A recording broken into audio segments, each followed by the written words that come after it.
आज के इस वीडियो में हम एक सेंटेंस स्ट्रक्चर सीखेंगे। बहुत सिंपल सा है, बहुत इजी है और हम इसे अपनी कॉन्वर्जेशन में बहुत यूज़ भी करते हैं।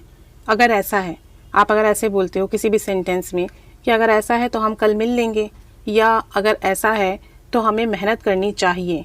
अब यहाँ जो आ रहा है ना सेंटेंस अगर ऐसा है, इसके लिए हम यूज़ करते हैं इफ़ सो। इफ़ सो और उसके बाद आपके जो सेंटेंसेस हैं वो प्रेजेंट, पास्ट, फ्यूचर या मॉडल वर्ब में भी हो सकते हैं। कुछ एग्जांपल्स देखते हैं। अगर ऐसा है तो हमें कल मिलना होगा या हम कल मिल लेंगे। If so we will meet tomorrow. अब चूंकि ये फ्यूचर का सेंटेंस है तो वी के बाद विल आ गया। If so we will meet tomorrow. If so we will meet tomorrow. अगर ऐसा है तो हमें मेहनत करनी चाहिए, यानी अगर कोई प्रोजेक्ट है, कोई काम है तो हमें मेहनत करनी चाहिए। If so we should work hard. If so we should work hard.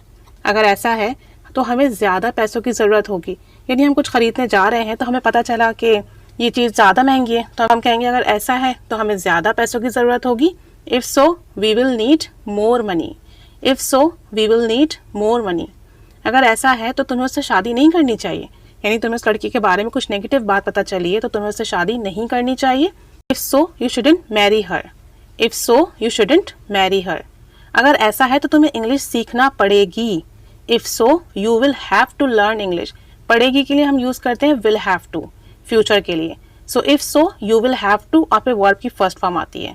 If so you will have to learn English. अगर ऐसा है तो तुम्हें इंग्लिश सीखना पड़ेगी। एक लास्ट सेंटेंस देखें।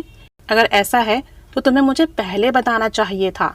If so you should have told me before. अब चूंकि ये पास्ट का है, शुड का सेंटेंस है, तो शुड हैव के बाद वर्ब की थर्ड फॉर्म आएगी। If so you should have told me before. अगर ऐसा है तो तुम्हें मुझे पहले बताना चाहिए था। तो जब आपके सेंटेंस में अगर ऐसा है ये सेंटेंस आ जाए तो इफ़ सो फ्रेज यूज़ कीजिए और आगे जो भी सेंटेंस है वो बनाइए। प्रैक्टिस कीजिए, सेंटेंसेस में यूज़ कीजिए। Keep staying with us. Thanks for watching.